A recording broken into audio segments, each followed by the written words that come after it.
జాతక చక్రం. జాతక చక్రము అని అంటే మన సనాతన హిందూ ధర్మంలో జ్యోతిష్యము అనే దానిలో ఈ జాతక చక్రం వేయటం అనేది ఒక ఆనవాయితీ. అసలు జాతక చక్రం ఎందుకు వేస్తారు అని అంటే పుట్టిన పిల్లవాడి యొక్క భవిష్యత్తు ఏంటి అని తెలుసుకోవడానికి ఒక గైడ్లైన్స్ ఉపయోగపడేది జాతక చక్రం. ఇప్పుడు మనకి వీళ్ళు ఖమ్మం దగ్గర కాకర్ల అంటే వెలుగొండ ప్రాజెక్టు దగ్గర ఉంటుంది వాళ్ళ ఊరు. అక్కడి నుంచి వాళ్ళ పిల్లవాడి యొక్క జాతక చక్రం వేసుకోవడానికి వచ్చారు.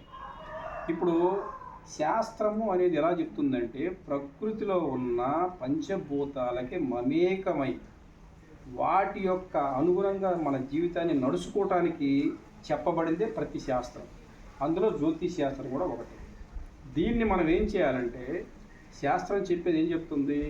శాస్త్రాన్ని విస్తరించు, శాస్త్రాన్ని ప్రజల్లోకి తీసుకెళ్ళు, వాళ్ళకేమైనా అనుమానాలు ఉంటే తొలగించు. అంతేగాని ఈ శాస్త్రం పేరు మీద వ్యాపారం చేయొద్దు, ఈ శాస్త్రం పేరు మీద బిజినెస్ చేయొద్దు.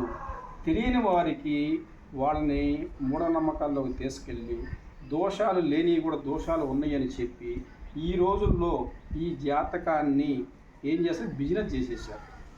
బ్రతకడం కోసం శాస్త్రాన్ని వాళ్ళు వాడుకుంటున్నారు. అందువల్లనే ప్రజల్లో అనేకమైన అపోహలు ఉన్నాయి. ఎందుకంటే జ్యోతిష్ శాస్త్రము ఎప్పుడు కూడా ఒక మనిషిని కోటీశ్వరుని చెయ్యదు. ఇది బాగా గుర్తుపెట్టుకోవాలి. జ్యోతిష్ శాస్త్రము అని అంటే ఇందాకే చెప్పాను, మన ప్రకృతిలో మమేకమై ప్రకృతికి అనుగుణంగా మనం జీవించడానికి ఏమైనా ఆటుపోట్లు వస్తాయా అనేవి తొలగించుకోవడానికి ఈ జాతక చక్రం వేయబడుతుంది. ఇందులో నవగ్రహాలు ఉంటాయి, వాటి యొక్క పరిధి.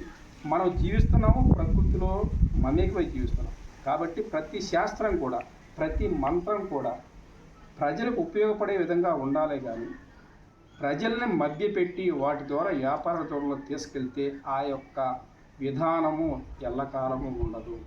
కాబట్టి వీళ్ళు ఎవరైనా సరే జాతచక్రం వేయించుకునే వాళ్ళు ఆలోచించుకొని ఆ వ్యక్తులు బిజినెస్ చేస్తున్నారా లేదా శాస్త్రాన్ని సమాజానికి సక్రమంగా ఉపయోగిస్తున్నారా అని తెలుసుకొని ప్రజలు గుర్తిరిగితే శాస్త్రము ఎల్లకాలం ఉంటుంది. కానీ శాస్త్రాన్ని నమ్ముకున్న వ్యక్తులు కొంతకాలమే ఉంటారు. కాబట్టి యుగయుగాలు చూస్తున్న మన యొక్క ఒక గొప్ప ధనము, సంపద, విజ్ఞానము ఈ యొక్క శాస్త్రాలు. కాబట్టి బ్రహ్మశ్రీ కృష్ణమోహనానంద స్వామి యోగాపీఠం మంగమూరు. కాబట్టి ప్రజలకు 2 సందేశం ఇవ్వవలసి ఉన్న అవసరం మా మీద ఉంది కాబట్టి వివరిస్తూ ఉన్నాను. ఓకే.